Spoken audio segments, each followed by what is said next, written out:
Le grand témoin du mois sur EJR Radio.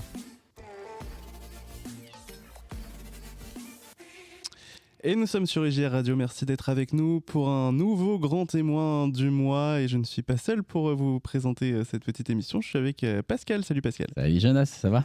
Mais ça va très très bien, et toi ? Eh ben oui, et puis nous on n'est pas seuls non plus, parce que nous avons un invité aujourd'hui, heureusement, parce qu'un grand témoin il faut un témoin, sinon ça n'a pas d'intérêt. Nous avons Pierre-Yves avec nous. Bonjour Pierre-Yves. Eh ben, je vais te laisser te présenter à nos auditeurs, dire qui tu es, qu'est-ce que tu fais, si tu veux bien. Donc je suis Pierre-Yves, donc on est la librairie Calvin, on est sur la ville de Rennes et on sert toutes les églises du Grand Ouest. Donc aujourd'hui on est à Rouen, on fait souvent des stands dans les temples, les églises de l'Ouest. Donc on va des fois à Brest, Orléans, Rennes. On se veut au service du peuple chrétien. D'accord. Donc on croit que par des ouvrages, par des livres d'édification, on peut maturer dans la foi, on peut progresser. Voilà, donc l'idée c'est de proposer différents types d'ouvrages. On a bien sûr des Bibles de différentes traductions. On a des livres d'histoire, de philosophie, de réflexion. Il y a toute une partie aussi sur la jeunesse, des livres d'enfants. Voilà, un petit peu le panel de livres qu'on propose. Donc l'idée, c'est vraiment que chacun puisse trouver le livre qui lui plaît selon sa sensibilité. Mmh. Voilà, donc le magasin de Rennes a ouvert en 2021 et au moment d'annoncer l'ouverture du magasin à différentes églises de Bretagne au début, plusieurs nous ont dit c'est une super bonne idée, sauf que c'est loin, notamment les églises de Brest, Vannes, Caen, ça leur faisait de la route pour venir jusqu'à Rennes. Il faut savoir que la librairie Calvin à Rennes, c'est la seule librairie protestante de Bretagne. Donc il y avait quand même un besoin. Et donc est partie l'idée de faire des stands dans les églises afin d'amener la librairie aux personnes, quoi. D'accord. Donc c'est pour ça qu'aujourd'hui vous êtes sur Rouen avec un stand en plus dans le cadre des 80 ans du débarquement en Normandie. Exactement. D'accord. Alors moi j'aimerais bien revenir un peu sur l'histoire de la librairie Calvin en général, parce que j'ai cru entendre, mes petites oreilles tout à l'heure, pendant que tu discutais avec les paroissiens à la fin du culte, j'ai cru entendre que c'est une librairie qui est assez récente, si j'ai bien compris. Oui, alors je crois que la librairie, le premier magasin qu'on a ouvert c'était à Alès, donc dans les Cévennes. Mmh. J'aurais dit 15 ans comme ça. D'accord. Donc qui a bien fonctionné. Il y a eu ensuite un deuxième magasin qui a été créé à Cholet, en Vendée. Oui. Un troisième magasin a ouvert ensuite à rue de Clichy, donc dans les locaux de la Fédération protestante. Voilà. Donc aujourd'hui, le magasin de Paris s'apprête à fermer. D'accord. Donc pour des raisons financières. Hein. Et nous, on a ouvert en octobre 2021. Octobre 2021 à Rennes. Ouais. D'accord. Donc on récupère un petit peu toute la partie ouest de Paris. Au niveau zone géographique, on étend un peu notre zone géographique. Ça fait une sacrée superficie, la partie ouest. Ouais, totalement. On a de quoi s'occuper. Et tu disais du coup tout à l'heure que c'était la première librairie en Bretagne des protestants, etc. Pourquoi on n'a pas des librairies protestantes de partout en France, alors que dans certaines villes on a des librairies catholiques, d'autres confessions? Comment on peut l'expliquer? On a du retard sur cet aspect-là? Alors c'est pas la première, c'est la seule actuellement, mais il y en a eu avant nous, notamment la CLC. Hein. Nous on a pris la suite d'une librairie protestante qui était la CLC qui a coulé. Alors pourquoi il y en a moins? Alors je pense quand même que l'Ouest est une région très catholique, donc en effet il y a beaucoup de librairies catholiques.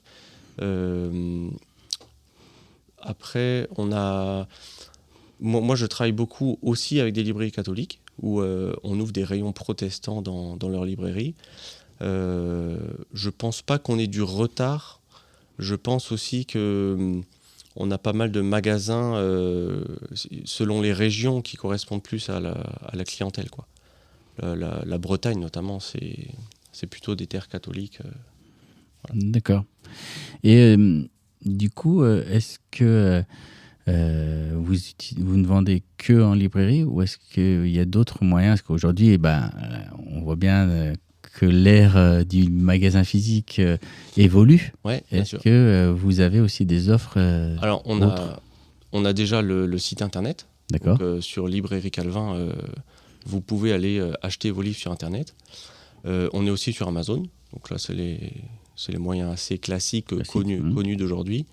Moi, j'essaye aux périodes de Pâques, de Noël, de donner aux églises des dépôts.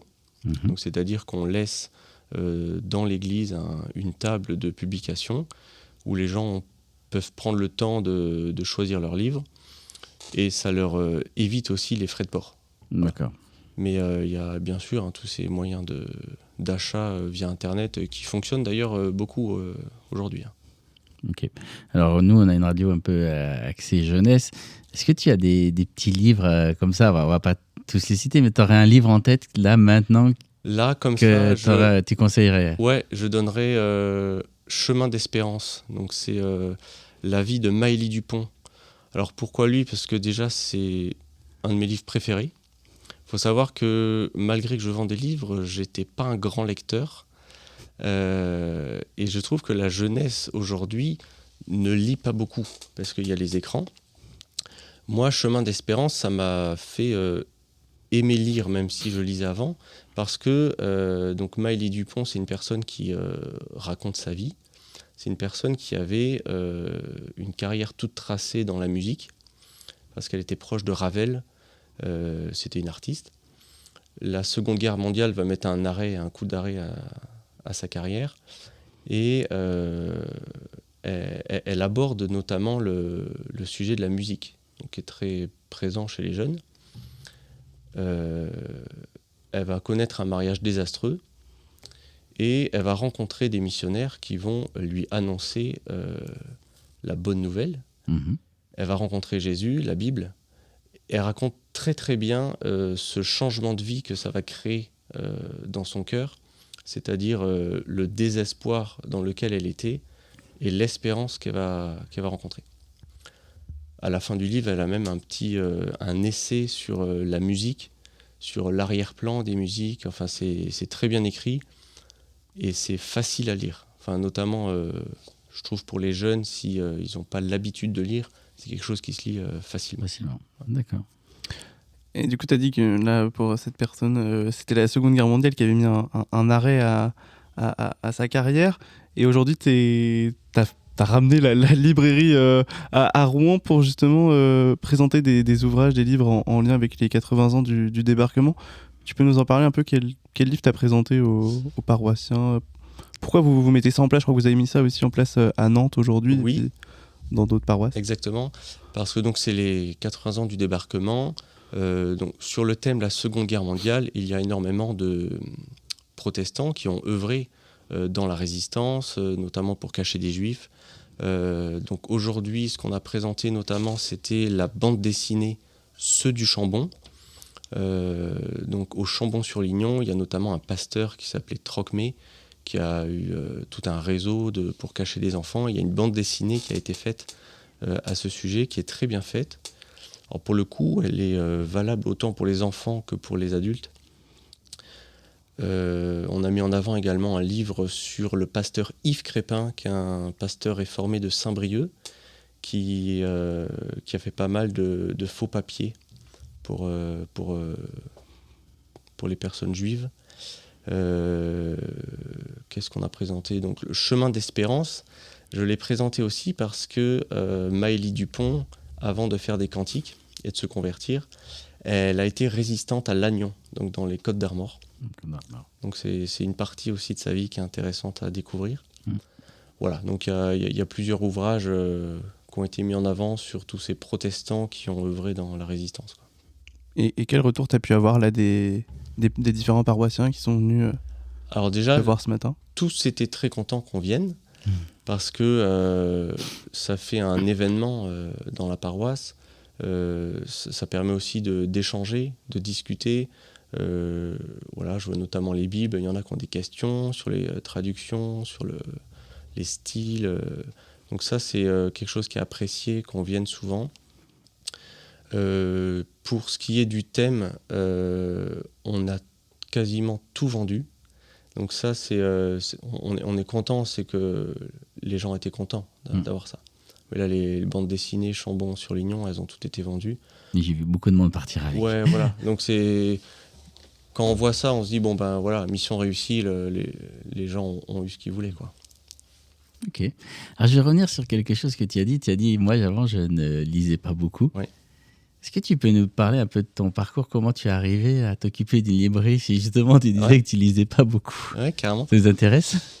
Alors, donc moi je suis engagé dans une église à Rennes et quand il y a eu le magasin de Rennes qui s'est créé, il a fallu un petit peu faire des travaux.